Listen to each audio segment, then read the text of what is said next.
Muy buenas noches, estamos comenzando la segunda edición de Panorama U para ver a lo largo de esta media hora en vivo junto con ustedes los temas que hoy terminaron de consolidarse en la agenda de los medios y también en las redes sociales.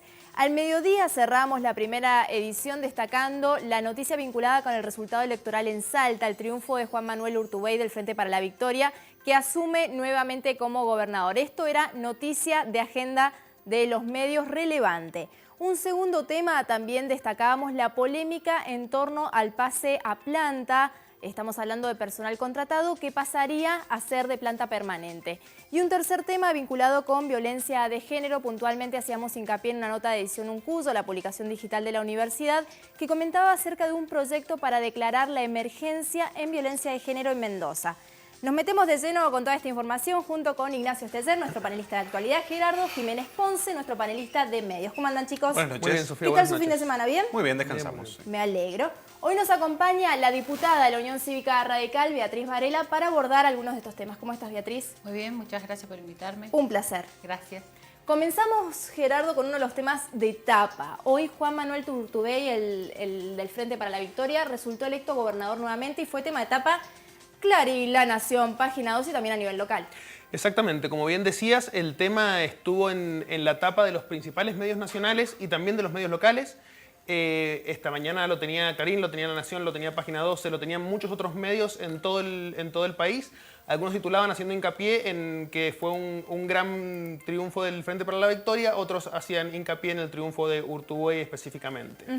El tema también estaba, como decías, en los medios locales. Esta mañana, a las 8 de la mañana, Diario Los Andes titulaba "Urtubey ganó cómodo y estará otros 4 años al frente de Salta".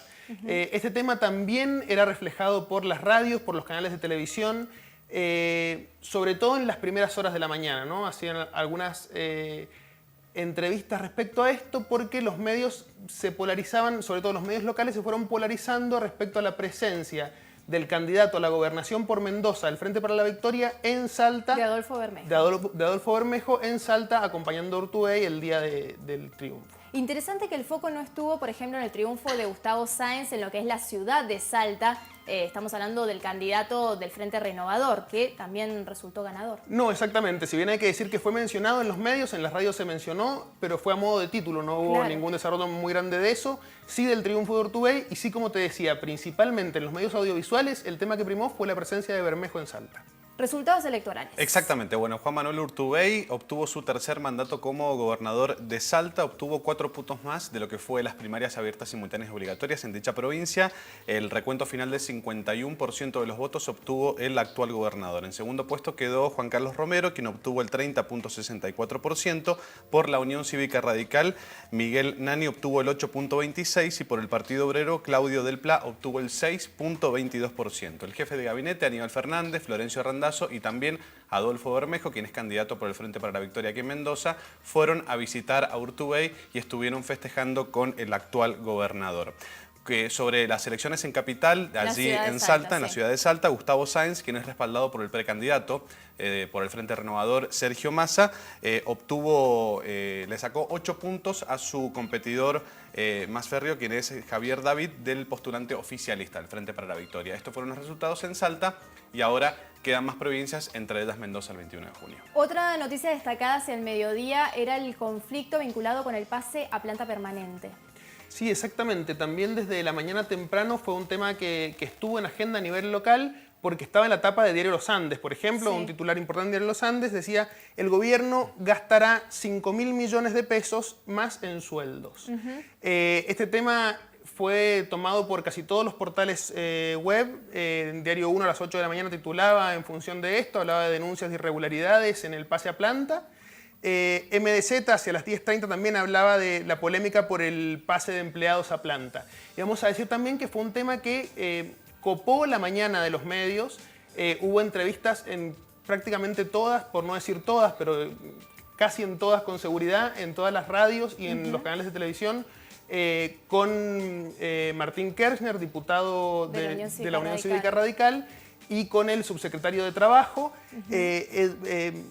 con algunos cruces entre ellos. En algunos medios les hicieron entrevistas a los dos juntos, prácticamente un debate como en Canal 7. En algunas radios hubo entrevistas a los dos, pero hubo un cruce muy fuerte. Fue un tema que se posicionó bastante fuerte en la primera hora de la mañana y que incluso le sacó protagonismo al tema que hablábamos recién, a las elecciones en Salta. Y de hecho, cuando hacían entrevistas a Bermejo o a Martínez Palau por su presencia en Salta, le consultaban sobre este tema. ¿Y hacia la tarde qué sucedió? Hacia la tarde hubo algunas otras actualizaciones. El tema seguía estando en agenda con claridad. A las 17 horas, Diario El Sol, por ejemplo, titulaba "Pase a planta, denuncian connivencia entre ATE y el Ejecutivo".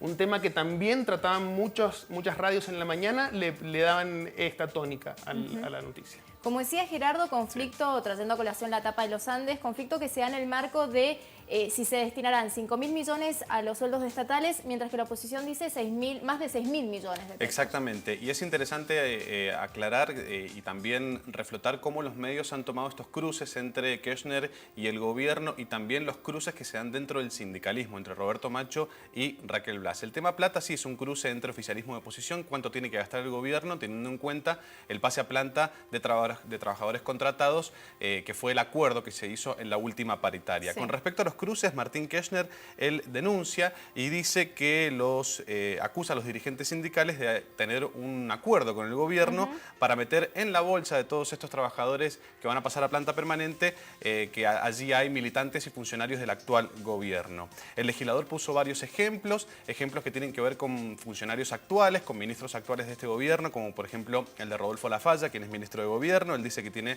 2 hermanos médicos que también están en este lote de trabajadores. También por el ejemplo de María José Ubaldini, quien es nombrada agente penitenciaria para cobrar más plata teniendo este registro dentro de los trabajadores del Estado. Vamos a los cruces dentro del sindicalismo. Roberto Macho denuncia también un acuerdo entre Raquel Blas y el gobierno para que tenga más holgura, por ahí si se podría decir, el tema de los sindicatos y más trabajadores dentro del sindicato para tener más peso en este sentido.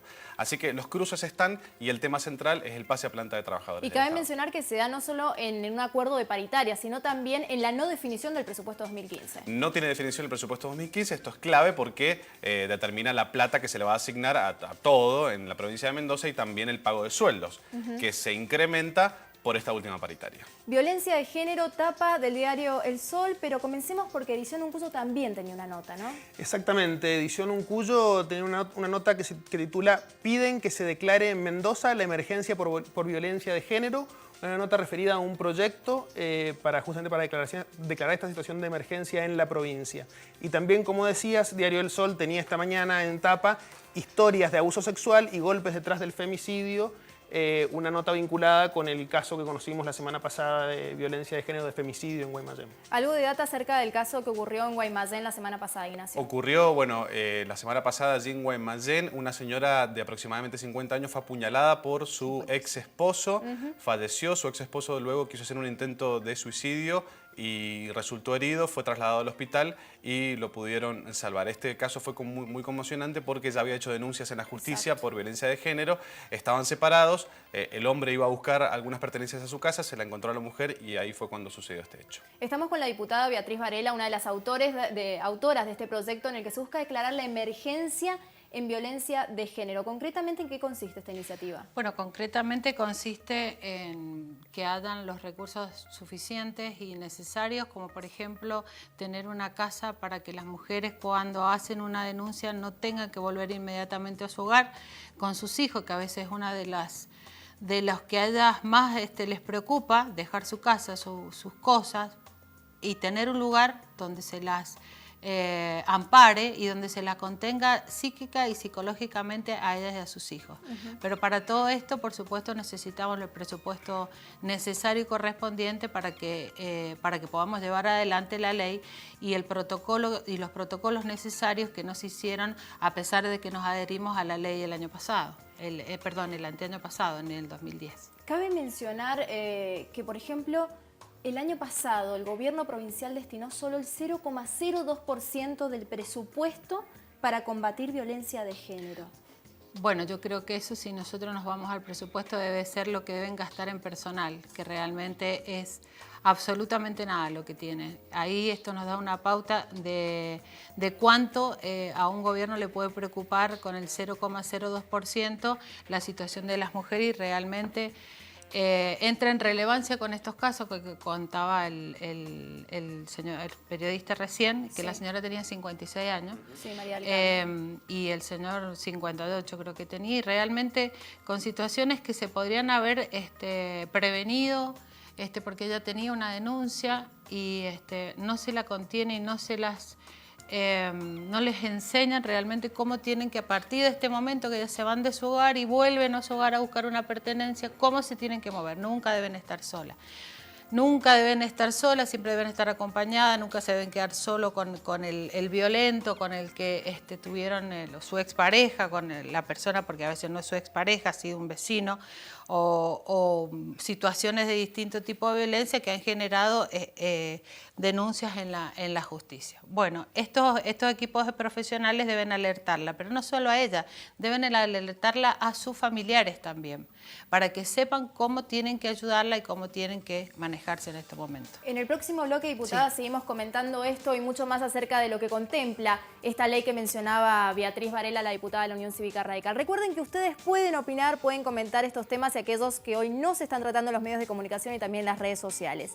Para eso en nuestro Facebook, Señalú, nuestra web www.señalu.tv y también nuestro Twitter @SeñaluTV, en este caso con N, SeñaluTV. Corte, ya volvemos.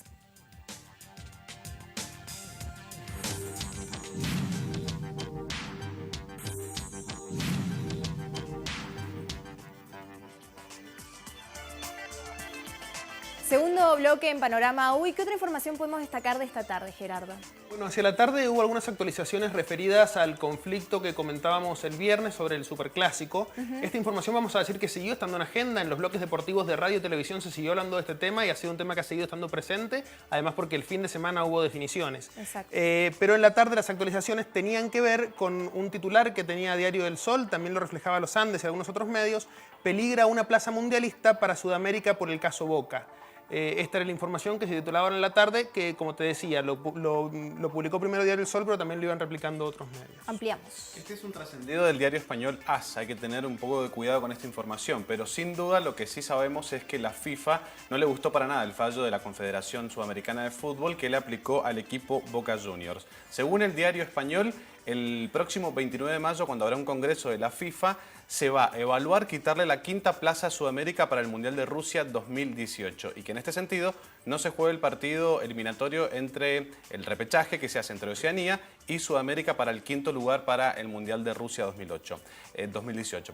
Así que este es el trascendido. No hay ninguna información oficial, pero dicen que la FIFA evalúa quitarle una plaza a Sudamérica. Bien, seguimos, Gerardo. Bueno, esta mañana surgió una información que estaba, vamos a decir que estaba desde temprano en los medios de comunicación. Había notas en varios medios desde temprano. Por ejemplo, en Los Andes tenía un título que decía: un juez redujo la pena del abusador de un nene porque asegura que el menor es homosexual. Esta información, si bien, como te digo, estaba desde temprano en los medios, no aparecía en portada o no parecía ser en principio un tema de agenda. Sucedió que hacia media mañana, cuando el resto de las informaciones empezaron a aplacarse un poco o dejaron de generar novedades, esta información, que tenía un peso muy grande, empezó a cobrar relevancia en los medios web y también empezó a aparecer con un poco más de fuerza en los medios audiovisuales, aunque se empezó a posicionar mucho más fuerte hacia el mediodía y hacia la tarde. De esta información vamos a decir que, bueno, como te decía, hubo algunas notas hacia media mañana referidas a declaraciones que hizo el juez en cuestión, y después hacia la tarde Sitio Andino le daba bastante importancia a una serie de hechos vinculados con esto y que lo actualizaba hacia la tarde. Por un lado, una decisión del INADI de intervenir de oficio en el caso por discriminación, unas declaraciones de la tía que desmentía que su sobrino hubiese sido abusado antes, y finalmente una información referida a que los jueces involucrados en este fallo están afrontando un proceso de jury de enjuiciamiento por un caso similar. Estas 3 noticias las tenía Sitio Andino, si bien no estaban en portada directamente, estaban bastante arriba, digamos, en la jerarquización de la información. Retomemos un poco Sí. a ver de qué se trata este caso. Estamos hablando de Mario Tolosa, es un dirigente de un club de la provincia de Buenos Aires, precisamente el Club Florida de Vicente López, localidad de la provincia. Fue condenado a 6 años de prisión por el delito de abuso sexual con acceso carnal contra un niño de 6 años quien jugaba al fútbol en la institución. Los jueces Piombo y Sal Yargués de la Cámara de Casación Penal de la provincia de Buenos Aires le dispusieron reducir la sentencia de estos 6 años de prisión, se la redujeron a 3 años. Sí. Y la argumentación fue la siguiente: manifestaron que el delito no fue ultrajante, no fue tan ultrajante, así manifestaron en el fallo. Y el por qué lo voy a leer a continuación. Ellos manifestaron que el niño tenía una orientación sexual homosexual y estaba habituado a los abusos, ya que tiene una sexualidad definida. Esta fue la argumentación de los jueces de la Cámara de Casación Penal de la provincia de Buenos Aires. Y te hago un parate, lo que Sí. se relaciona porque decían que había sido ya abusado por su padre. Exactamente, ahí retomamos lo que decía la tía desmintió esto, que el niño Esta nunca fue tarde. abusado por su padre. El niño fue abandonado a los 6 meses de vida por su papá y por su mamá, estuvo al cuidado de su abuela. Y surge esta declaración de la tía desmintiendo lo que de alguna manera manifiestan los jueces en el fallo de reducción de pena para Mario Tolosa. Recordemos que el fiscal a cargo de la instrucción del caso, quien se llama Carlos Altuve, informó que ya se ha hecho la apelación y esto lo va a tomar la Suprema Corte de Justicia de la provincia de Buenos Aires. Algunas repercusiones, por ejemplo, Florencio Randazzo, quien es ministro de Transporte, vamos a ver un tuit del funcionario, obviamente repudió el fallo de la Cámara, lo calificó como repugnante, lo estamos viendo. El fallo de los jueces Piombo y Sal Yargués da vergüenza, muestran un poder judicial burocrático, arcaico y sin ningún tipo de sentido común. Más repercusiones del tema lo vemos en el INADI, que es el Instituto Nacional contra la Discriminación, la Xenofobia y el Racismo. Pidió intervenir, en este caso pidió el expediente para revisarlo y también recordó lo que había pasado años atrás, más precisamente en el caso del año 2011, en donde está involucrado un pastor de una iglesia evangélica, en donde también fue acusado de abusar a 2 niñas y en donde también esta Cámara y estos mismos jueces le redujeron la pena a este pastor. Motivo por el cual Sí. están con un juicio político, un pedido de juicio político. Que es muy reciente, desde el 15 de abril se inició la instrucción de este jury de enjuiciamiento para los jueces, que tiene una etapa de instrucción de 90 días para que ellos presenten su descargo y para saber si tiene curso este pedido de juicio político. Gerardo, volvamos con el tema de violencia de género. También hay notas al respecto hoy día. Sí, exactamente. MDZ tenía una nota hoy día donde titulaba que se duplicaron las denuncias por violencia intrafamiliar. ¿A qué se refiere esta nota? Le hicieron una entrevista, lo hizo Melissa Stopansky, periodista de MDZ, a Mari López, quien es la directora de Protección de Derechos al Menor. El caso disparador es el de Luciana Rodríguez, esta chiquita asesinada por su padre. Ella manifestó, Mari López, en la nota, que las denuncias por caso de violencia familiar aumentaron un 100% en los últimos meses. También lo aduce a que aumentaron las dependencias del OAL aquí en la provincia de Mendoza, sobre todo en la zona del este provincial, donde hay más dependencias y donde se reciben muchas más denuncias por violencia intrafamiliar. Dice que aumentó un 100% la cantidad de denuncias y lo compara también con el año 2014, que equivaldría a lo registrado, obviamente no hay datos oficiales, pero a lo registrado en el 2014 respecto a denuncias de violencia intrafamiliar. ¿Este número permite visibilizar más? Digo, ¿se le puede ver ese lado positivo que de alguna manera la gente está denunciando más? Yo creo que sí, que siempre es positivo saber cuántos casos tenemos de violencia familiar o intrafamiliar o hacia los niños, pero no coincido con lo que dijo el periodista que lo había manifestado una persona de la UAL. Discúlpeme si fue así. Lo manifestó Mari López, en Mari realidad. López. Es En la realidad, sí. yo creo que todavía a la OAL le falta realmente un largo camino para definir realmente cuál es su rol. Mañana hemos convocado a la directora de Niñez por un pedido que hicimos el año pasado, noviembre del año pasado, de un chiquito de Las Heras. Y la verdad que el pedido de informe realmente fue muy negativo y mañana le hemos convocado a que dé explicaciones a Derechos y Garantías y a la Comisión de Desarrollo Social, porque me contestaron que no sabían dónde estaba el niño, que yo aportara más datos. Y siempre es importante hacer las campañas necesarias y tener la contención necesaria para que, como este caso de este nene que realmente es un horror, que se le baje la pena porque se suponía que había sido ultrajado. Estos casos no deben pasar más ni en Mendoza ni en la República Argentina. Siempre las campañas son buenas y siempre la organización que tengamos del Estado tiene que ser muy buena. En el bloque anterior hablábamos de la importancia de que haya un refugio, un albergue para las mujeres víctimas de violencia de género. Ya hay una ley nacional, bien decías, adhirió Mendoza luego, que se sancionó en el 2009, luego se adhirió Mendoza, pero ¿hay aplicados protocolos respecto del abordaje de la violencia doméstica? Todavía los protocolos no se han terminado de realizar.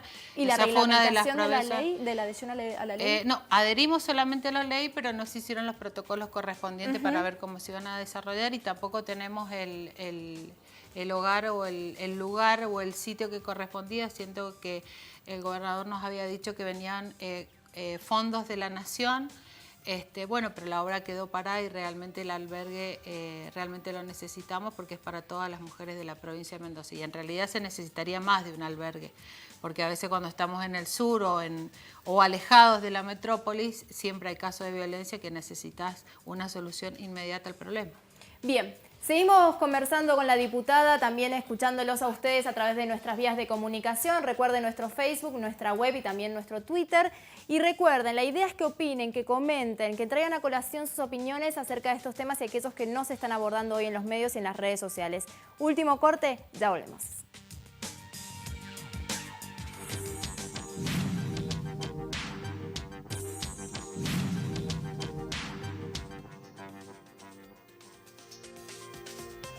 Una cuenta de Twitter de la red social interesante se abrió hoy. Exactamente. Barack Obama, el presidente de los Estados Unidos, tiene cuenta de Twitter propia, oficial, es de él.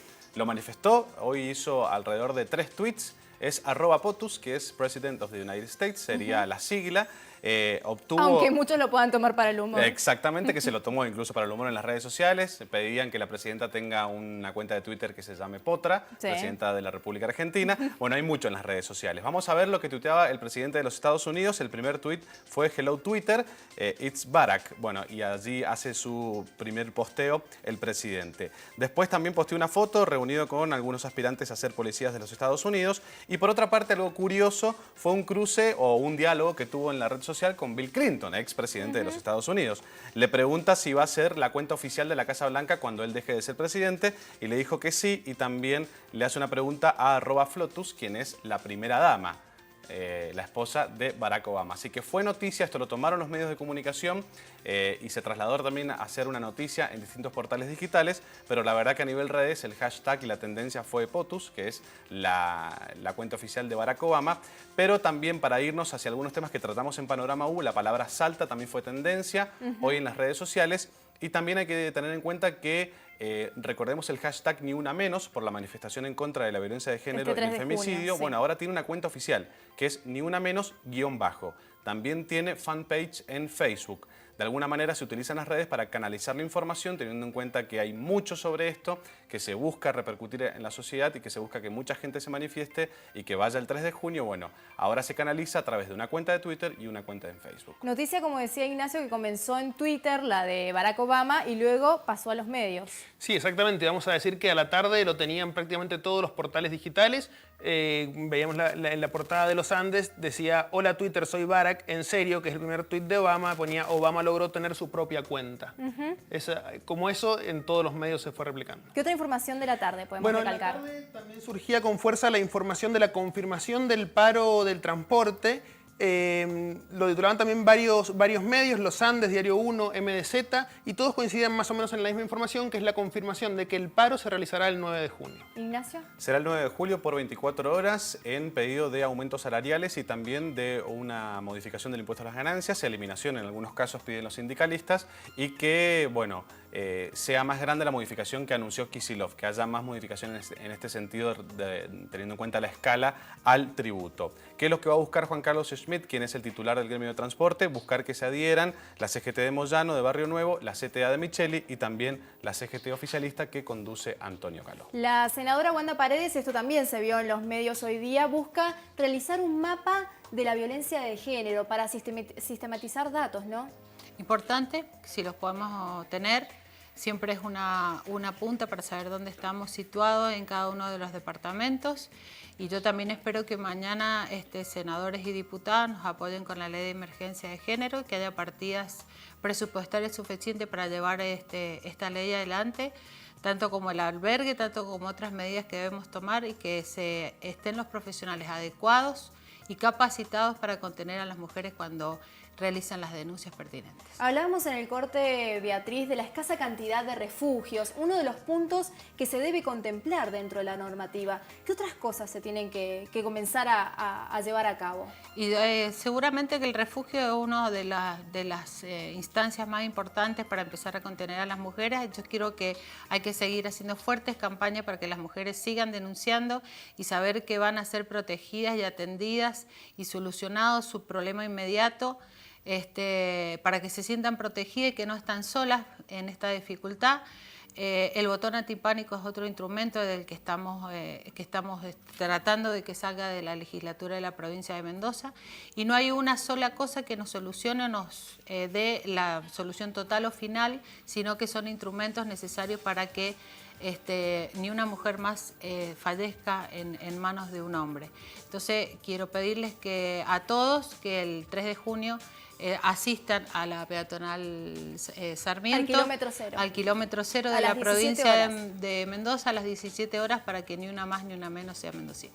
Muchísimas gracias, diputado, un placer. Muchas gracias. Ignacio, Gerardo, muchísimas gracias. ¿Qué nos deja este día? Decíamos, noticias destacadas de la agenda mediática. Por un lado, el fallo que explicábamos más temprano sucedió en Buenos Aires, en la cual se redujo la sentencia a Mario Tolosa, el abusador de un niño de 6 años. La condena pasó a ser de 3 años. Esto ha sido una noticia fuerte del día. Seguramente habrán novedades a lo largo de la semana. Y un segundo tema también es el pase a planta del personal del Estado.